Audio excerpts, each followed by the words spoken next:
السلام علیکم ورحمۃ اللہ وبرکاتہ۔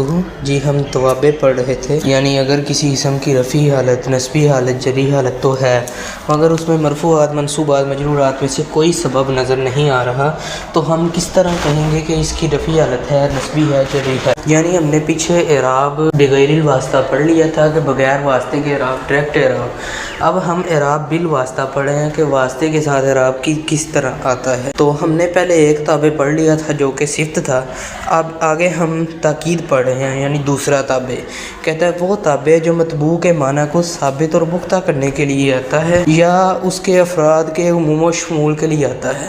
اب یہاں پر اس نے دو اقسام بتا دی ہمیں۔ کتنی اقسام؟ دو۔ اصل میں تاکید معنوی کی ہی دو اقسام ہیں، آگے جا کے وہ تاکید کی دو قسمیں کرے گا نا، تو ان میں سے جو تاکید معنوی ہے نا، یہ اصل میں اس کی دو اقسام یہاں پہ اس نے بتائی ہیں۔ ایک تاکید معنوی کی وہ قسم ہے جو یہ بتائے کہ تاکید مطبوع کے معنی کو پختہ اور ثابت کرے۔ دوسری تاکید معنوی کی یہ قسم ہے کہ وہ افراد کے عموم و شمول۔ اب یہاں پر نیچے مثال سے آپ سمجھیں، پھر آپ کو سمجھ آئے گی۔ کہتا ہے مثال حادثنی الوزیر نفسہ۔ اب یہاں پر وزیر جو ہے یہ تو فاعل ہونے کی وجہ سے مرفوع ہے، لیکن جو نفسہ کا لفظ ہے نا، یہ فاعل ہونے کی وجہ سے مرفوع نہیں ہے۔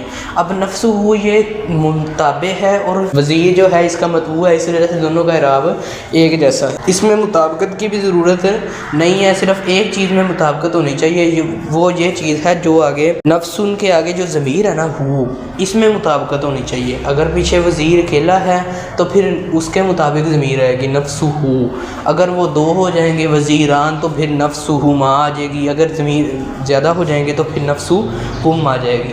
یعنی ضمیر یہاں پہ مطابق ہوگی، لفظ مطابق نہیں ہوگا۔ لفظ بھی ہو سکتا ہے، انفس اس کی جمع آتی ہے تو تثنیہ اور جمع میں وہ لفظ بھی لگ سکتا ہے، تو اس طرح آپ اس کو پڑھیں گے۔ یہاں پر یہ جو پہلی قسم اس نے بتائی تھی نا کہ مطبوع کو پختہ اور ثابت کر رہا ہے، میں کہتا ہوں آیا وزیر یا بات کی مجھ سے وزیر نے، تو یہ معنی ثابت نہیں ہوا، ٹھیک ہے۔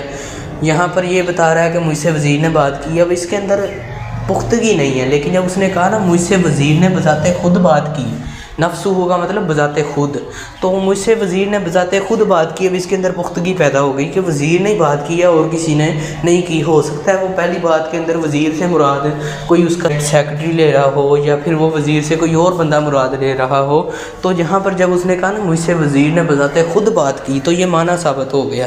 تو اگلی جو لفظ ہے نا، کہتا ہے کہ افراد کے عموم و شمول کے لیے رہ جاتا ہے، تو یہ اس کی دوسری مثال ہے، جاء القوم کلہم، آئے لوگ سارے کے سارے۔ اب یہاں پر جو کلہم ہے نا، یہ معنی کو ثابت نہیں کر رہا، یہ قوم تو آئی ہے اس کے معنی کو ثابت نہیں کر رہا، بلکہ یہ بتا رہا ہے کہ سارے کے سارے ہی آئے ہیں، یہ نہیں کہ کچھ لوگ آئے ہیں، ٹھیک ہے۔ یعنی شمولیت بتا رہا ہے کہ سب کو یہ حکم شامل ہے، یہ نہیں کہ میں کہوں قوم آئی، اب اس میں سے ہو لگتا ہے 10 بندے نہ آئے ہوں، 20 نہ آئے ہوں، لیکن جب میں نے کہہ دیا نا سارے کے سارے آئے، تو اس سے مطلب یہ ہے کہ ایک بھی بندہ باہر نہیں رہا، تو یہ تاکید معنوی کی دو قسمیں ہو گئی۔ اب وضاحت اس کی کر رہا ہے جیسے میں نے آپ کو بتائی ہے۔ کہتا ہے اگر آپ کہیں کہ حادثنی الوزیر، تو چونکہ وزراء سے گفتگو کرنا معمولی بات نہیں ہے، اس لیے ہو سکتا ہے کہ ہمیں یہ سمجھے کہ آپ سے وزیر کے نائب یا سیکرٹری وغیرہ نے گفتگو کی ہے، مگر آپ نے بھول کر یا کسی اور وجہ سے وزیر کہہ دیا۔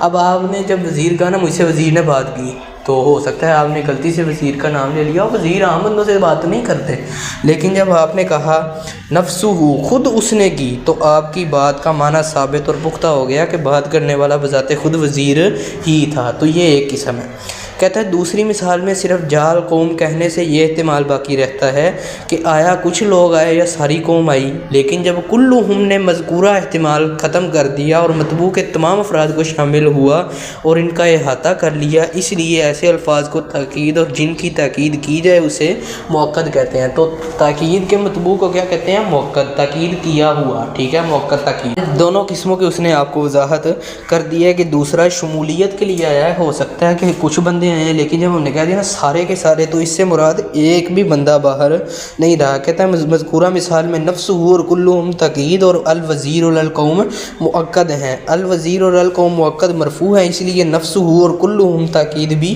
مرفوع ہے۔ تو میں نے آپ کو بتایا تھا کہ اس میں مطابقت اس طرح ہوگی کہ ضمیر مطابق ہوگی، تو یہاں پر القوم جمع تھی اس لیے ہوں کی ضمیر آگے لگی مطابق، تو ان دونوں کا اعراب بھی ایک ہوتا ہے کیونکہ یہ تابع مطبوع ہے۔ تو اب اس کی نا اقسام بتانے لگا۔ کہتا ہے تاکید کی اقسام، تاکید کی دو قسمیں ہیں، لفظی معنوی۔ تاکید لفظی وہ تاکید جو اسی لفظ کے دہرانے سے حاصل ہو۔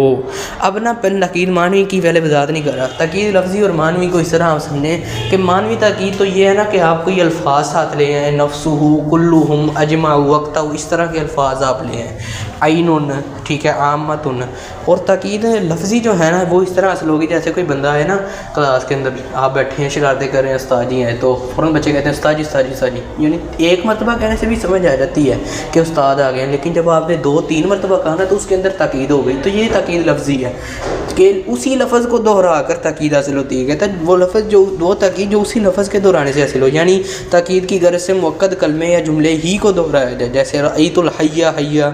اب الحیہ کہنے سے کہتا میں نے سانپ دیکھا، اب یہاں پر جب اس نے الحیہ تھا دوبارہ دہرایا تو اعراب ان دونوں کا ایک ہوگا اور یہ مؤکد تاکید ہوں گے، تو اس کو کہیں گے تاکید لفظی، کیونکہ اسی لفظ کو دہرایا گیا۔ جاء جاء حامد، ٹھیک ہے، ان حامدا مجتہد، الصلاۃ نور الصلاۃ نور، تو کہتا ہے جملے کو بھی دہرایا جا سکتا ہے، ایک لفظ کو بھی دہرایا جا سکتا ہے، تو وہ دونوں جملے اور لفظ مؤکد تاکید ہوں گے، تو اس کو کہتے ہیں تاکید لفظی۔ تاکید معنوی وہ تاکید جو ایسے مخصوص الفاظ بڑھانے سے حاصل ہو جو لفظ میں مؤکد سے مختلف ہوں، مؤکد کے لفظ کو نہیں دہرایا جا رہا ہے، کسی اور لفظ کو لایا جا رہا ہے اور اس کے معنی کی تاکید کرتے ہوں۔ ان میں سے چند مندرجہ ذیل ہیں، نفس، عین، کلا، کلتا اور کل جمیع۔ اب نفس اور عین جو ہے نا یہ پہلی قسم کے لیے الفاظ آتے ہیں، یعنی مطبوع کے معنی کو ثابت کرنے کے لیے، اور کلا، کلتا یہ بھی اسی طرح کہہ لیں آپ، اور جو کل اور جمیع ہے نا یہ شمولیت کا فائدہ دینے کے لیے یہ سارے الفاظ آتے ہیں، تو اس کو آپ اس طرح سمجھ سکتے ہیں کہ یہ سارے الفاظ شمولیت کا فائدہ دیتے ہیں۔ جیسے کہتا ہے نفس عین، جیسے جاءنی خالد النفس، جاءنی خالد عینہ، کلا کلتا جاءنی زیدان کلاہما، جاءنی ہندان کلتاہما، کل جمیع، جیسے اقبل الضیوف کلہم، حاضر التلاميذ جمیعہم، قرأت الکتاب کلہ۔ اب سارے میں آپ دیکھ لیں کہ ضمیر مطابق ہے، اگر پیچھے تثنیہ ہے تو ضمیر بھی تثنیہ کی، پیچھے جمع ہے تو ضمیر بھی جمع کی، اگر پیچھے واحد ہے تو ضمیر بھی واحد کی، جیسے خالد ایک تھا تو نفسہ کی ضمیر آئی، اب زیدان 2 ہو گئے تو کلاہما کی ضمیر آ گئی، کل اور جمیع زیادہ ہو گئے، الضیوف زیادہ ہو گئے یعنی مہمان زیادہ ہو گئے تو کلہم کی ضمیر آئی۔ تو اس طرح آپ اس کو سمجھ سکتے ہیں کہ ضمیر میں یہاں پہ مطابقت ہوگی، الفاظ کے اندر جتنی ضروری نہیں۔